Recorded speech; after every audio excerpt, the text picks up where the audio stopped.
एक वीडियो बड़ा वायरल हुआ था आपका, सभा में थे, किसान आया झापड़ मार दिया किसान ने आपको, और आपने कहा कि किसान ने प्यार से आपको थपकी दी थी। 3 से 4 दिनों के भीतर में उसी किसान का एक और वीडियो घूम रहा है। अब आपको नहीं पता कितने फेक वीडियो चल रहे हैं आपके लिए? हमारे लिए एक तो कई सारे मेरे पास हैं भी के नाम से चल रहा है, जिसमें हम रोज एक किसी की हत्या कर देते हैं, रोज एक किसी का बलात्कार कर देते हैं। हमारी सेवाओं से दुखी हैं बहुत सारे लोग, आपकी सेवाओं से दुखी हैं लोग। बहुत सारे लोग दुखी हैं। शहर से आ रहे थे, बहुत घटिया सड़क है सर। दुर्भाग्य है कि आप जिन सड़कों से आए, लेकिन चौड़ी कड़क सड़कों का संजाल बिछाया है हमने यहाँ पर। इतनी बड़ी चौड़ी सड़कें जो आज पतली थी, उन चौड़ी सड़कों का संजाल हमने यहाँ पर बिछाया। गुस्सा आता है?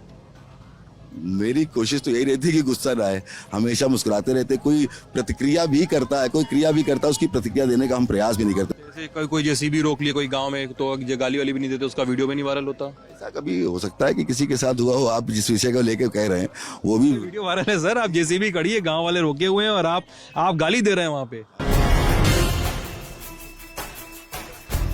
नमस्ते, सिद्धांत नाम है मेरा और दी ललन टॉप की चुनावी यात्रा में इस समय हम उन्नाव में हैं। और उन्नाव सदर से जो इनकम्बेंट एमएलए हैं पंकज गुप्ता, बीजेपी के प्रत्याशी भी हैं इस बार को, तो हम उनसे थोड़ी बातचीत करेंगे। पंकज जी हमारे साथ हैं। पंकज जी, सबसे पहला सवाल ये जानना होता है कि पॉलिटिक्स में एंट्री कैसे हुई है आपकी? देखिए, 91-92 की घटना है। उस समय राम जन्मभूमि का आंदोलन चल रहा था। हम लोग उमा जी के, रितम्बरा जी के कैसेट सुना करते थे। तो ऐसा लगता था जैसे हिंदुस्तान में नहीं पाकिस्तान में रह रहे हों।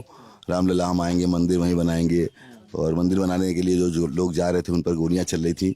तो अंदर से एक रोष अंदर था, और उसी समय भारतीय जनता पार्टी में हम लोग सम्मिलित हुए और भारतीय जनता पार्टी के कार्यकर्ता बनकर काम करना प्रारंभ किया। इस प्रकार से राजनीति प्रवेश हुआ। और ये तो मान लीजिए टीवी वाला जवाब हो गया। अजीत सिंह एमएलसी, उनका क्या रोल रहा आपको पॉलिटिक्स में लाने का? हम उनसे पहले पॉलिटिक्स में थे। हमारे उनके जो रिलेशन थे उसके पहले हम राजनीति में थे, और उनके हमारे संबंध जब उन्नाव चुनाव लड़ने के लिए आए उस समय हमारे उनके संबंध हुए, और हमने उनके साथ भारतीय जनता पार्टी से टिकट उनको मिला था, हम उनके साथ थे, और पूरी ईमानदारी और निष्ठा से उनको हमने चुनाव लड़ाया और वो चुनाव उन्नाव से जीते। और फिर आप ब्रजेश पाठक के संपर्क में आए, जो इस समय कानून मंत्री हैं। जी, निश्चित रूप से। उस समय हम बीच में समाजवादी पार्टी में भी गए, और समाजवादी पार्टी से हमने चुनाव भी लड़ा नगर पालिका का, और नगर पालिका के अध्यक्ष हुए।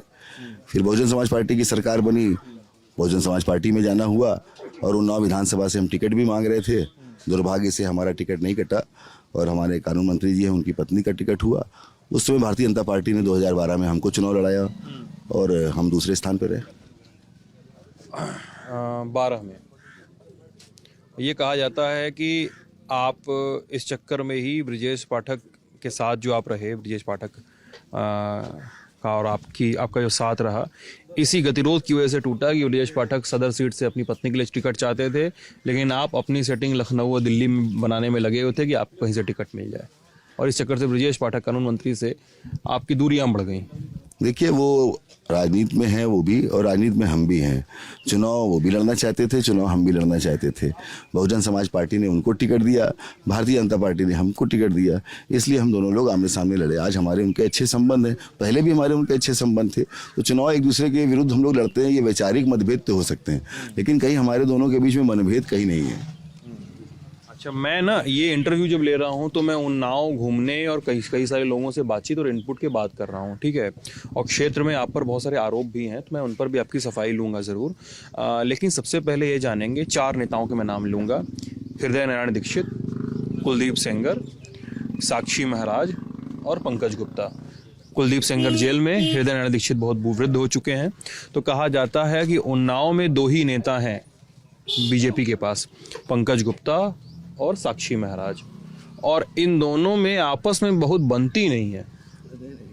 साक्षी महाराज जी हमारे गुरु तुल्य है, और उनका पूरा आशीष सदैव हमारे साथ रहता है। अगर मैं ऐसा कहूं कि 2014 में यदि वो उन्नाव ना आते तो शायद हम उनका आशीर्वाद ना मिलता, तो शायद हम विधायक भी ना होते हैं। तो उनके आशीर्वाद से ही 2014 में हम विधायक हुए, फिर 2017 में हम विधायक हुए, और आज भी खुले तौर पर वो हमारे साथ पूरे आशीर्वाद के साथ लगे हुए हैं।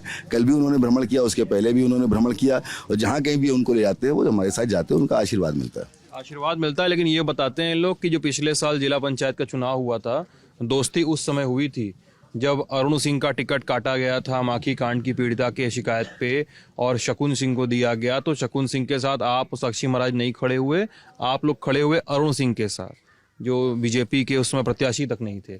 ये खबरें चली, मतलब पूरा इंटरनेट भरा पड़ा है कि जिला पंचायत अध्यक्ष के चुनाव में उन्नाव में बीजेपी में दो फाड़ हो गया। एक पंकज गुप्ता बनाम साक्षी महाराज का गुट है, पंकज गुप्ता और साक्षी महाराज का गुट है जो अरुण सिंह को समर्थन कर रहा है, और शकुन सिंह के को चाह रही है पार्टी लड़ाना, क्योंकि अपनी भद्द नहीं पिटवाना चाह रही है। और फिर भी आप लोगों ने अरुण सिंह को समर्थन दिया।